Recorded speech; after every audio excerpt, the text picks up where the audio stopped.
I'm going to go against a bunch of the self-help gurus here and tell you to ignore your weaknesses. While self-help people and while your manager might tell you to focus on your weaknesses, when you look at power builds in most games, it's usually about min-maxing. It's usually about putting everything into one or two attributes and ignoring everything else. And the reality is in our everyday lives, this is usually the right approach as well. We are neither a whole bunch of 10s, nor are we a whole bunch of 1s.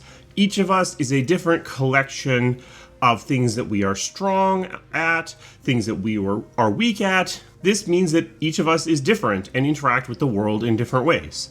Some of these attributes are skills, like how good you are at driving or jumping or how fast you can run. Some of these are more intrinsic, like your emotional awareness. But most of the time, these attributes can change depending on what we focus on. There can be a natural inclination to want to strengthen your weaknesses, to take those things where you're fairly weak and to try to make them a little bit better. And often when you get feedback in your year-end review, that's what they're going to tell you to do. Your writing's really good, but your spelling's not so great, so work on your spelling. There's a problem with that approach because human animals, we naturally want to focus on the things that we're good at. It costs us more to increase the skill in something that we aren't very good at because it's hard for us to be interested in that approach.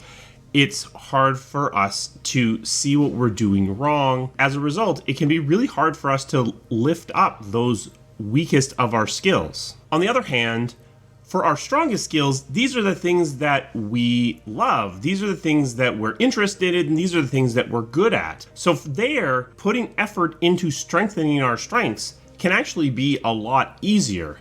Now you might be thinking, but there's exponential costs as you get higher and higher in a skill set. And that's true. If you're a world-class sprinter, shaving a second off your time is probably impossible, or at least incredibly difficult.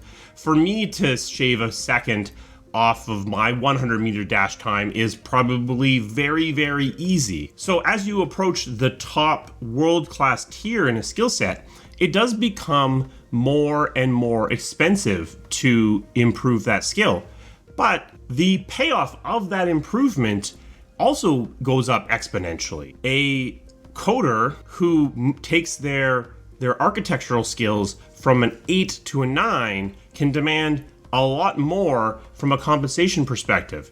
On the other hand, if they bring their report writing from a 2 to a 3, it doesn't really change their attractiveness within the organization. Now, there is a case where it is necessary for you to focus on your weaknesses. Every role is going to have a minimum bar for each of these skills. You're going to have your personal interaction skills at least a 2 or a 3 for this job, and maybe for some jobs a 4 or a 5.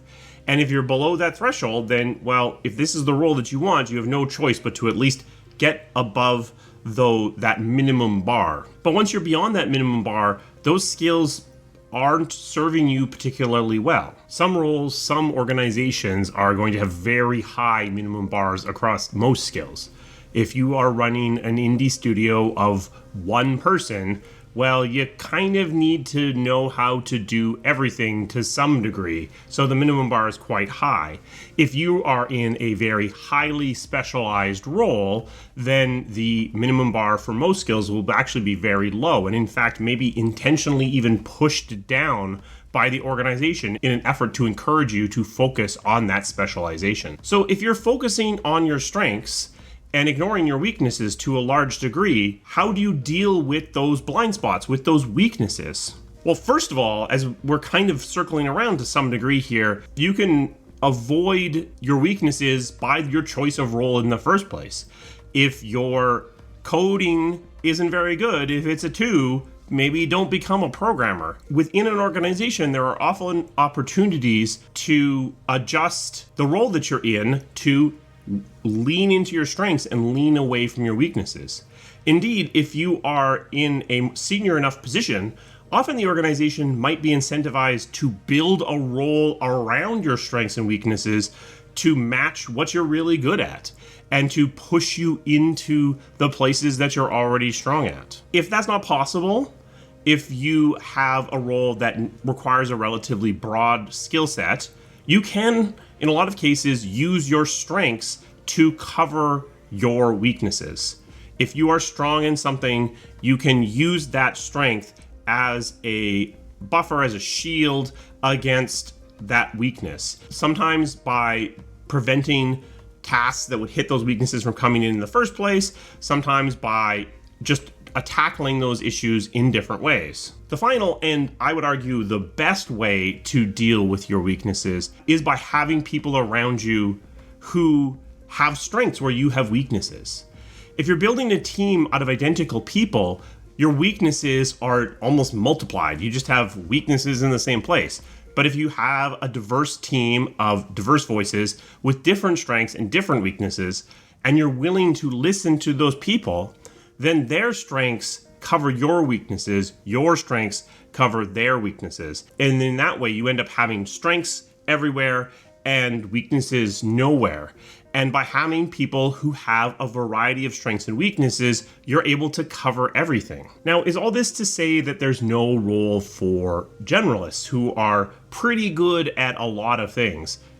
Absolutely not. I do think that generalists are incredibly powerful. I did an entire video about generalists. And I think that the ability to be not the best at everything, but at least an acceptable contributor in a lot of different areas is a very valuable thing to be. If that's where you find that your strengths are, if your strength is being a 7 in a whole bunch of different things, then lean into that strength. The reality, though, is that for most of us, that's not really the case. We're more likely to be a 9 or a 10 in a couple of things and a 2 or a 3 in a bunch more. If you find yourself as someone who is a 7 in a whole bunch of things, find an organization that values that, because that is incredibly valuable. To be able to put on a lot of different hats at a moment's notice and to help fight fires is something that is very valuable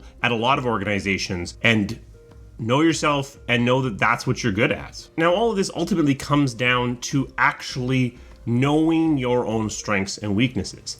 If you have no self-awareness, then you have a lot of difficulty working around where you need to lean away from and where you need to lean in. Self-awareness could be your weakness.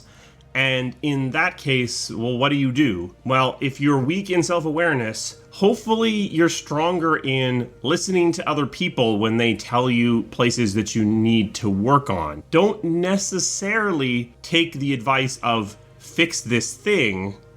In some cases, just take the knowledge that they are giving to you that this is a thing that you are weak on. Self-awareness is a thing that none of us are perfect at, and it's something to think about. Think about the things that you're good at. Think about the things that you avoid, because often the things that you avoid are the things that you are weak at. Here is my self-help of the day. Don't focus on your weaknesses. Get them to that minimum bar that lets you be okay in the role that you're in. Focus on your strengths, because that's where you're going to get the biggest payoff for your effort. Special thanks to my members. They provide the resources that this channel needs to keep running. If you're interested in becoming a member, there's a link to that down in the description. We have merch. I'm currently wearing the, I bought this shirt so Mark doesn't start pumping NFTs. So, is it a threat?